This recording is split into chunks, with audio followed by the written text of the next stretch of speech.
What's up, y'all? I know y'all probably, ooh, those new to the channel, y'all probably thought Sister Girl was bald headed. I kept wearing that bonnet, y'all. Y'all thought I was in the bald headed brigade, didn't you? Y'all don't mind this blemish. It's been one of them years, y'all. Anyway, um, so this is How to Get Started Gardening, episode 5. So what we're gonna talk about in this particular episode is cause to recap, we covered figuring out your grow zone. I hope you went and saw Miss Craft channel. She went into grow zones much deeper than I did. I was trying to keep my video short, which is why it was so brief. But her video was perfect for detail. And then we talked about what do you like to eat, because that'll dictate what you want to grow. And so you find plants that you like to eat, or flowers that you like the way they look, that will work in your grow zone, and those are the ones that you need to roll with. Then in the third one, we talked about what do you want to grow in, what have you. So do you want to grow in raised beds? You want to grow on the ground? You want, all that kind of, you make your decision on that. Then, if I'm not mistaken, I think the fourth one was what do you feel your, was talking about soil and stuff, if I'm not mistaken. Now, I'm going to have to re-go back and look at my own videos, because I don't forgot what I done. But I know part 5, and I think I'm going to do some sub episodes, some subsections, because I just sat down and talked about this stuff. But I do want to kind of show y'all, hands-on some of this stuff, because I know some people are visual learners. Just listening is cool, but they want to be able to see what you're talking about, okay? So keep in mind, if I do like episode 2A or episode 2B or what have you, just know that's an expansion of what we talked about in episode 2, where it's like practical, where I'm going to try to show you what I'm talking about, okay? So in episode 5, what I basically want to talk about is how you can make your gardening be economical over the long run. Of course, when you first get started, it's probably going to be your most expensive. I know it was for me, but now I don't hardly spend any money. As a matter of fact, my garden makes me money. And if you guys want me to do a video on that, about making your garden be profitable for you. I mean, even if it's not profitable, you could at least make money. Like money you need to spend in the garden, you can make the garden make that money. You feel what I'm saying? I'm one of these type people. I believe in, having a side hustle at all times. So, let's talk about how you can get a good start, and that helps make your garden be efficient over the long run. Okay, so when you first start out, focus on building your soil. I'm gonna use some examples. For instance, I don't watch them often, but I have watched them. Deep South Homestead.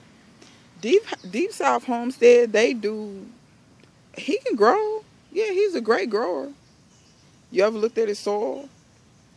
You ever notice how much he talking about he fertilized every 2 weeks?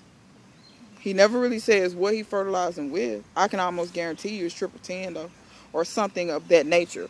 What I'm saying is, he grows very much commercially, and I'm not knocking him. I don't want y'all to think I'm knocking him. I'm just saying he grows very differently than I do. In my opinion, he could make his gardening much more efficient if he would take time to build his soil. But I'm gonna be honest, he an old school cat. You know what I'm saying? My uncles and them garden like that. That's all they knew. That's the only thing they knew. Till, plow, plant, fertilize. That's all they knew. Requires you to have tractors, or at least a tiller, walk behind tiller. All that kind of stuff requires you to have all these different things. Just like House Tools is the same way. They have some great gardens. Great gardens. They do a lot of tilling and a lot of fertilizing and a lot of... I mean, if that's the kind of garden you want to do, go right ahead. What I'm going to tell you is that I'm not going to get that deep into how to do that kind of gardening because I do not actively garden that way. I do not believe in just fertilizing, and basically you're with synthetic fertilizers, you're constantly depleting the soil. You're just depleting it. I don't grow like that. I don't believe in growing like that because over the long run, I think you should build your soil to a point to where you can make your own fertilizer for free, and that can be your fertilizer for the most part. And you do not have to rely on buying fertilizers. So that's what I'm gonna talk about, and I'm gonna try to keep it quick. And like I said, I'll do some subsets of the video and kind of show y'all what I'm talking about. So what am I talking about? When you get started, my best advice is, and keep in mind, this is not a thing about organic or non-organic. That's not what I'm talking about. Because you can be just as non-organic as you want to be and still build the soil.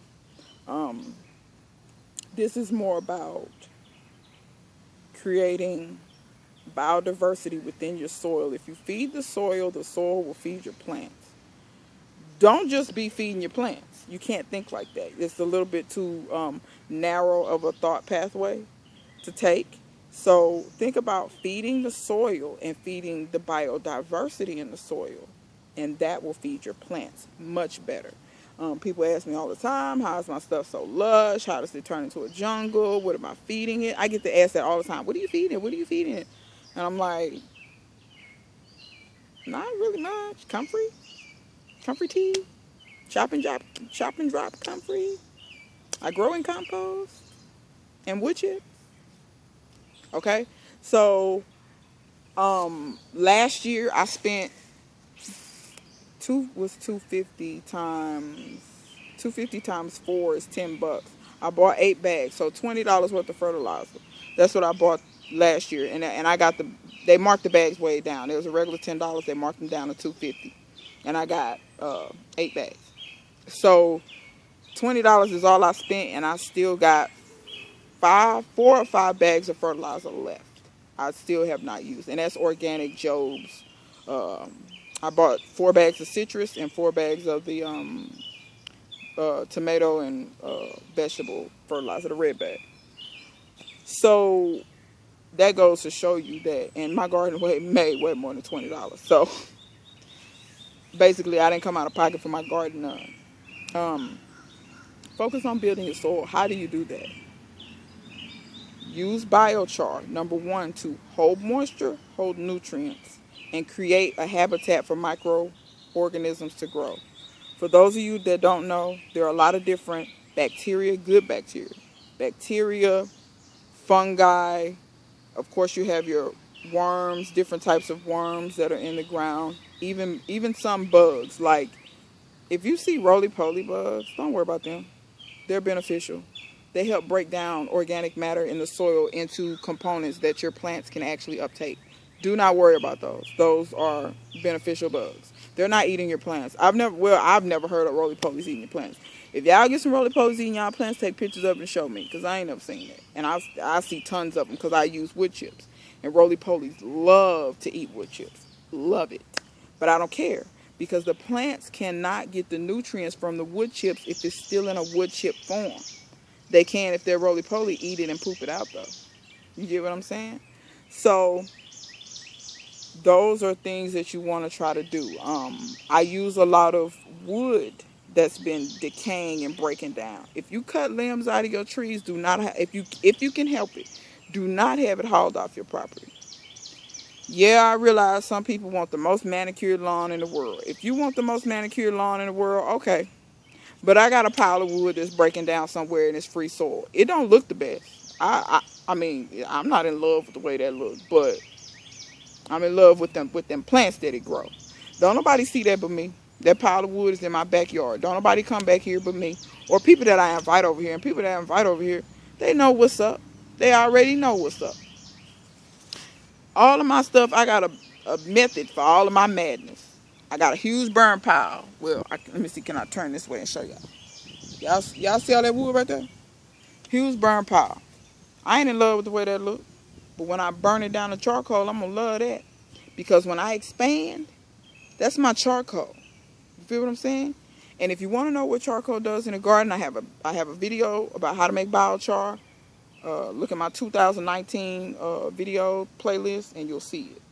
All of that stuff is very important. And if you don't know how charcoal works, look up terra preta. Terra preta was these places where they took logs and and burned them and put them in a pit and then planted on top of them. All of this stuff where you see this is modern agriculture. This is not ancient. Terra preta is ancient. And there are places in Africa, because terra preta was in the Amazon, if I'm not mistaken. Terra preta, they have the same thing in Africa that is ancient. We're not talking about 18 whatever. We're talking about thousands of years ago, where these people figured out you don't even have to do crop rotation. When you put charcoal in the ground, it will remain in the ground for at least, I think they said, at 100 years. That's what they were guessing then, but it's gone. It's shown terra preta is still there, and it's thousands of years have gone by. Those soils were the richest soils because charcoal is basically like, it's hard, but it's like a sponge. It has a bunch of different holes. Bacteria can live in it. It absorbs nutrients. It absorbs water. It allows the bacteria to work and break things down and create a symbiotic relationship with your roots so that your plants can actually uptake the various nutrients. You don't have to keep feeding your soil. It will actually hold the nutrition for you.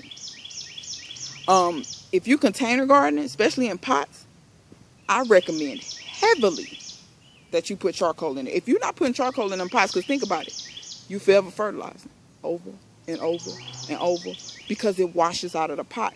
Use some charcoal to help it stay in there. If you can't make your own charcoal, go get lump charcoal, not briquettes. Do not go get Kingsford briquettes. Go get lump charcoal. It's just lump charcoal. Try to get the kind without lighter fluid. You just want regular lump charcoal. You can smash that up, mix it in with your soil media. It works just the same to help you build those soils. Now you have something in your soil that will help not only hold the nutrition, but give more area for good bacteria, fungi, and things like that to grow in, right? So we're creating a good habitat for the things that's going to help your plants be able to uptake nutrients. Also, that charcoal, as it will hold water, but as it gives up water, it creates a little bit of airspace, so there's a little bit of aeration for your roots as well. Helps keep your soils from getting too compact, okay? So, you have that.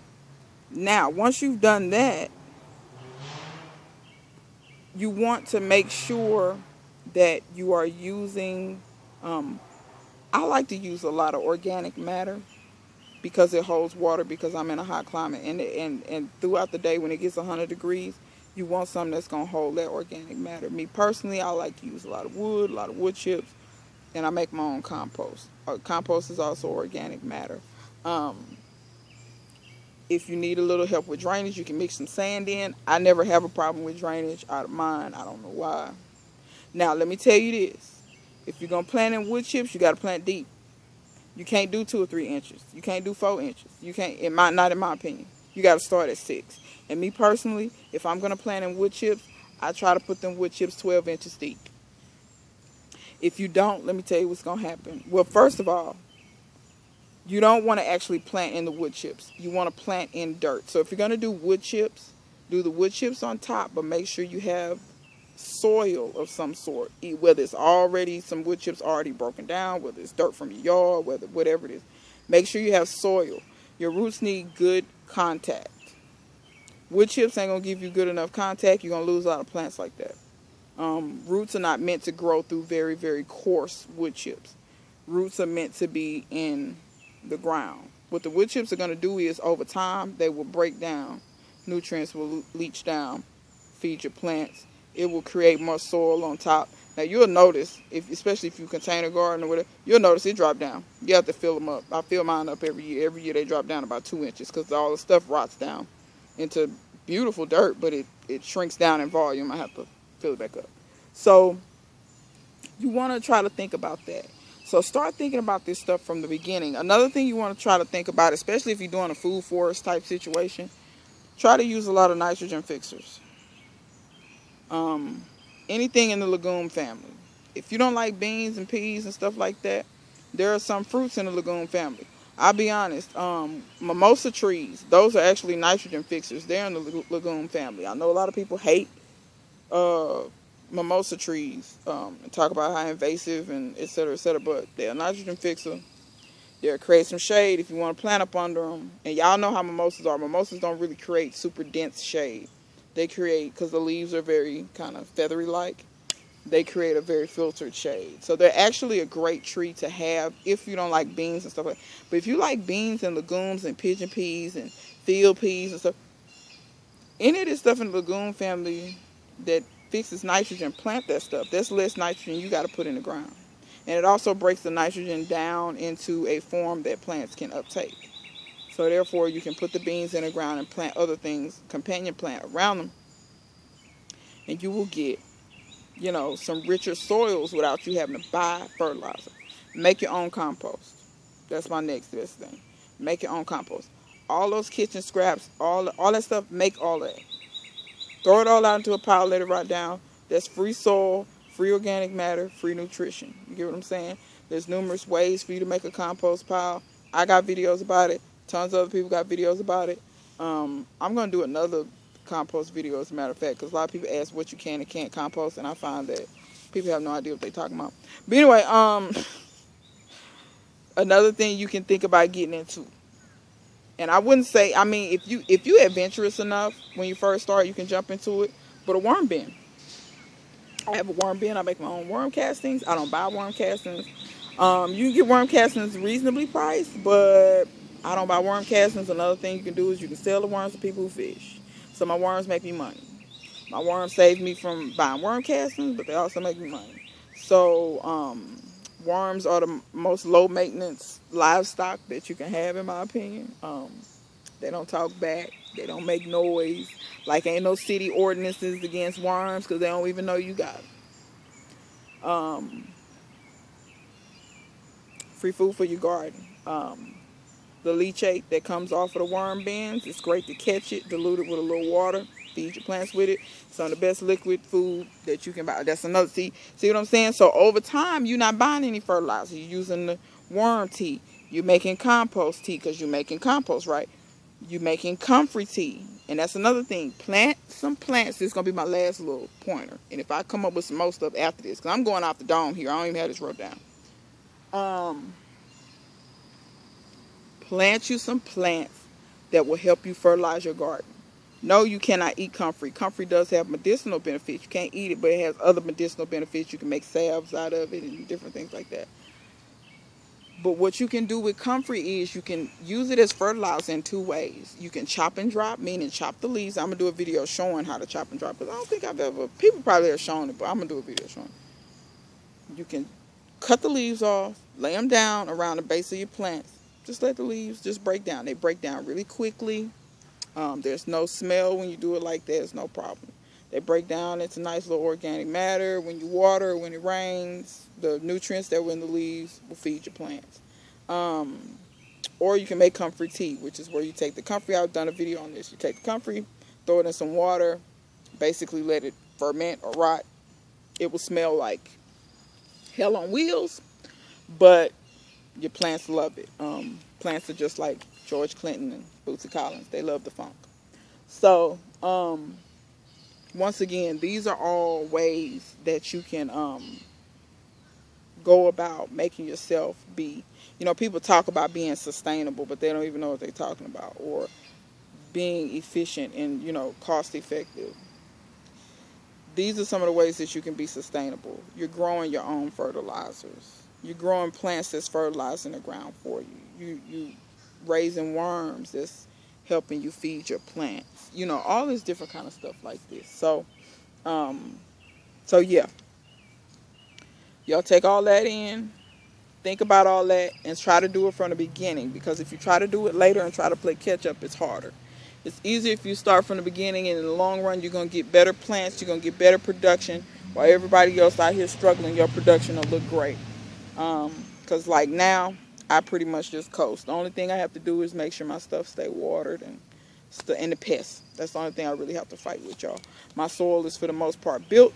Every time I do a new bed, I make sure I keep those same concepts in mind. using a biochar, using the worm castings, using the nitrogen fixers, using the compost, all these things, using a wood that'll break down and provide nutrients and also help retain moisture. I do all these things every time I make a bed. And the first year it always those beds produce, but the second and subsequent years they produce better and better and better and better every time because I focus on building my soils, y'all. All right, so that's episode 5. Y'all stay tuned. Episode 6 will be coming at you. Till next time, see you guys later.